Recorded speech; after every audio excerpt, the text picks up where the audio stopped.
करो षष्ठ। कक्षा 7th की ऑनलाइन क्लास में आपका स्वागत है। प्यारे विद्यार्थियों, कल आपके लिए परिमेय संख्याओं के बारे में बताया गया था। परिमेय संख्याओं की जोड़ और घटाव भी आपके लिए बताए गए थे। अब यहाँ क्वेश्चन नंबर और उसका सरलतम रूप भी बताया गया था। अब देखो यहाँ क्वेश्चन नंबर 8 में क्या दे रखा है कि संकेतों ग्रेटर देन, लेस देन और इक्वल यानी बराबर में से सही संकेत चुनकर रिक्त स्थानों को भरिए। दूसरा क्वेश्चन है निम्नलिखित में कौन सी संख्या बड़ी है। इनमें बड़ी और छोटी संख्या बतानी है आपको, और परिमेय संख्याओं को आरोही क्रम में लिखना। ये संख्या यहाँ दे रखी हैं। आरोही क्रम का मतलब है इसमें भी हमें बढ़ते हुए क्रम में लिखना है कि कौन सी संख्या बड़ी है और कौन सी संख्या छोटी है। तो प्यारे विद्यार्थियों, तीनों क्वेश्चन ही एक ही क्वेश्चन से रिलेटेड हैं, एक ही क्वेश्चन से संबंधित हैं। जब आप परिमेय संख्याओं में बड़ी और छोटी का ज्ञान हो जाएगा तो तीनों क्वेश्चनों को अपन आसानी से हल कर सकते हैं। ठीक है ना। समझने का है कि परिमेय संख्याओं में बड़ी कौन सी है, छोटी कौन सी है, तो वो निर्भर करता है। सबसे पहले आपको हर बराबर करने, अगर दे रखे हैं तो कोई बात ही नहीं है, मैंने पहले भी बता दिया आपको। और अगर नहीं दे रखे हैं तो दोनों परिमेय संख्याओं के हरों को बराबर करो। जिसका अंश बड़ा होगा वो संख्या बड़ी होगी, जिसका अंश छोटा होगा वो संख्या छोटी होगी। ठीक है ना। तो देखो क्वेश्चन नंबर 8 पर अपन विचार करते हैं। और देखो इसका पहला ही अपन देखते हैं -5/7 और 2/3 पर विचार करते हैं कि कौन संख्या बड़ी है और कौन संख्या छोटी है।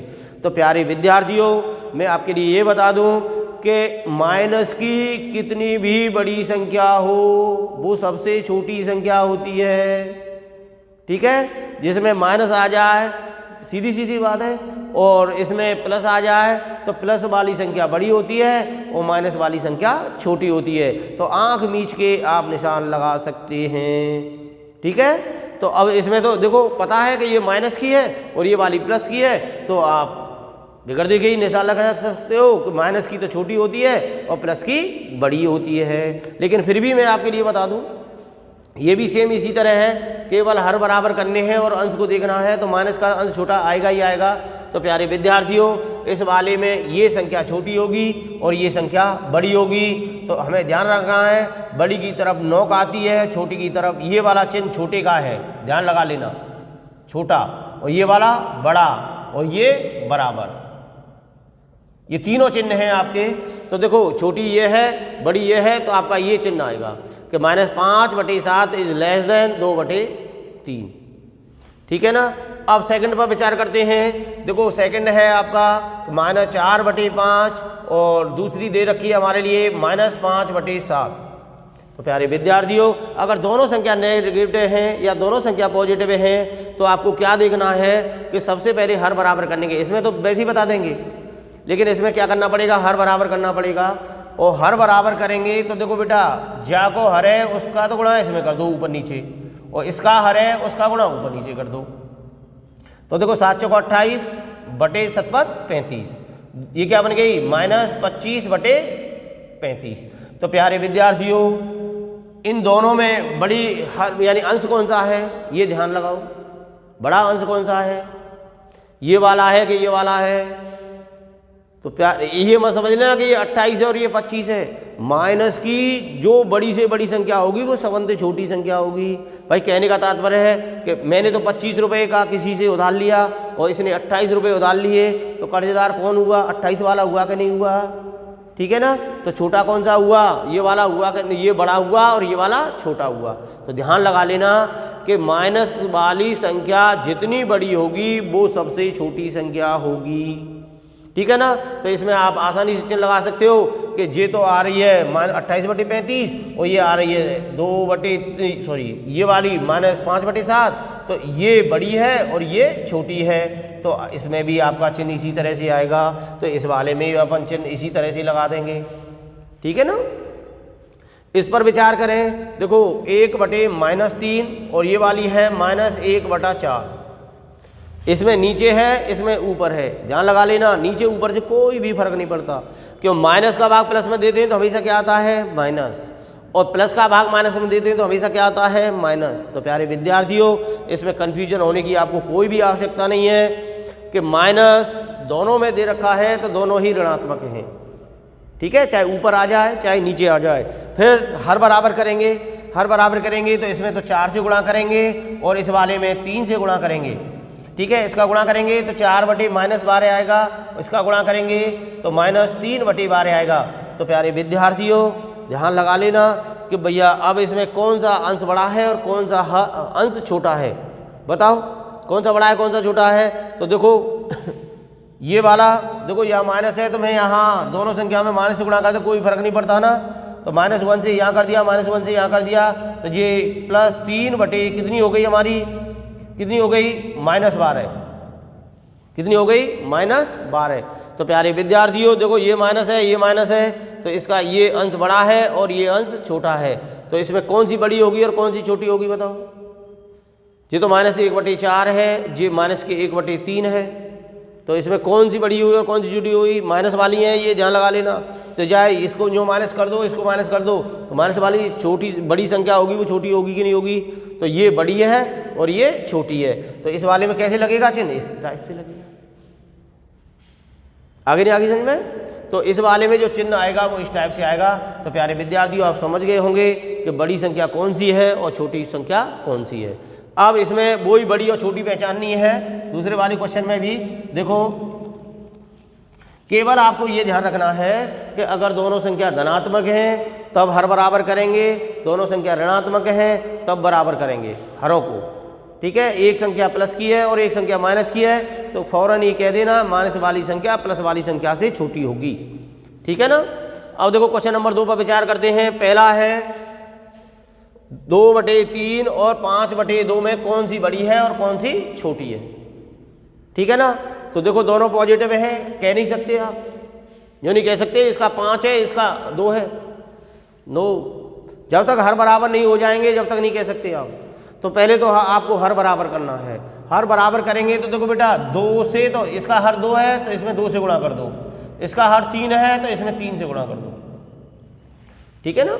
अब इनका गुणा करें तो 2 दूनी 4 और 3 दूनी 6, इसका गुणा करें 5 दिया 15 और 3 दूनी 6। देखो हर दोनों के बराबर हो गई कि नहीं हो गई, जिसका हर बराबर आ जाए तो अंशों को देख लो, अंश जो बड़ा होगा वो ही भिन्न बड़ी होगी। तो इसमें बड़ी 5/2 होगी और छोटी 2/3 होगी, ठीक है ना। तो इसमें बड़ी कौन सी है, वो कह रहा है इनमें कौन सी संख्या बड़ी है, 5/2 बड़ी है और 2/3 छोटी है। तो आप लिख देंगे कि 2/3 इज लेस देन 5/2, ठीक है ना, कि 5/2 से 2/3 छोटी संख्या है। तो आसानी से आप इनको कर सकते हैं। दोनों नेगेटिव आ रही हैं तो मैंने पहले भी बताया अगर दोनों नेगेटिव आती हैं तो भी अपन को इनके हर बराबर करने हैं।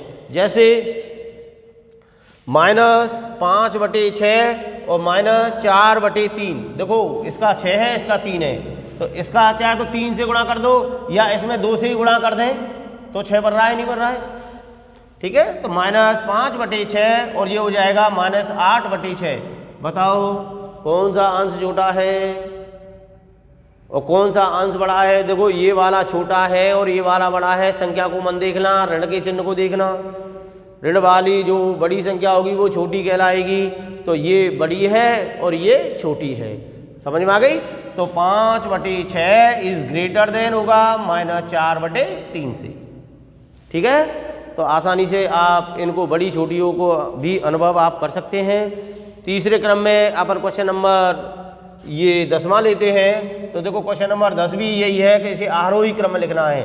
तो इसमें 3-3 संख्याएं दे रखी हैं और इनको आरोही क्रम का मतलब है बढ़ते हुए क्रम में लिखना है। सबसे पहले छोटी संख्या लिखी जाएगी, फिर उससे बड़ी लिखी जाएगी और लास्ट में सबसे बड़ी संख्या लिखी जाएगी। जैसे 10 का पहला है -3/5, -2/5, -1/5। प्यारे विद्यार्थियों तीनों संख्याएं माइनस की हैं तो अंशों से ही पता पड़ेगा हमें, ठीक है ना। तो अंशों में ध्यान रखें कि ये संख्या सबसे बड़ी कहलाएगी क्योंकि ये सबसे बड़ा अंश है, ये उससे छोटा अंश है और फिर ये इससे छोटा अंश है। तो प्यारे विद्यार्थियों इसका क्रम है वो सही दे रखा है, इसका क्रम है बढ़ता हुआ क्रम है। कैसा क्रम है, बढ़ता क्रम है। और अगर यहाँ अवरोही आ जाता तो घटता हुआ क्रम होता, उल्टा आता, -1/5 को पहले लिखते, फिर -2/5 को लिखते, फिर -3/5 को लिखते, वो उसका अवरोही क्रम होता।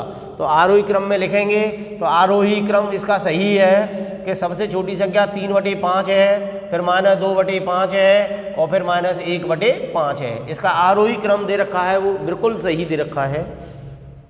सेकंड पर विचार करें अपन तो देखो 1/3 -2/9 और -4/3।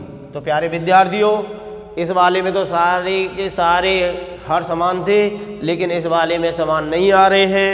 तो एक ही प्रोसीजर है, क्या पहली वाली भिन्न और लास्ट वाली भिन्न को अंश और हर को 3 से गुणा करा दो। किससे गुणा करा दो? 3 से। समझ में आ गई नहीं आ गई? क्योंकि 3 से गुणा करा देंगे तो बराबर हो जाएंगे, नहीं हो जाएंगे। इसको भी मैंने 3 से गुणा करा दिया तो देखो ये भिन्न क्या बन गई हमारी 3/9, ये क्या बन गई -2/9 और ये क्या बन गई -12/9। कितनी बन गई? -12/9। ठीक है ना। अब विचार इस पर करते हैं। देखो हर बराबर आ गए, हर बराबर आने के बाद में अब इसमें देखो कि भाई आरोही क्रम में लिखना है हमें। आरोही क्रम होता है बढ़ता हुआ क्रम। कौन सा क्रम? बढ़ता क्रम। तो सबसे पहले छोटी संख्या, तो पहले सबसे छोटी संख्या कौन सी होगी बताओ, कि जिसका अंश छोटा होगा। तो इन सब में 3 में -2 में -12 में कौन सी छोटी संख्या है? -12 है। तो इसलिए ये संख्या होगी वो सबसे छोटी संख्या होगी। सबसे पहले आपको 4/3 लिखना पड़ेगा। उसके बाद में -2/9 लिखना पड़ेगा और उसके बाद में 1/3 लिखना पड़ेगा। ये उसका होगा आरोही क्रम। तो प्यारे विद्यार्थियों आसानी से आप इन सवालों को, संकेतों को भी लिख सकते हो, छोटा बड़ा भी पहचान सकते हो, आरोही और अवरोही क्रम में भी लिख सकते हो। कल अगले वीडियो में आपको बताएंगे कि परिमेय संख्याओं का यानी भाग और गुणा किस प्रकार से करेंगे। धन्यवाद।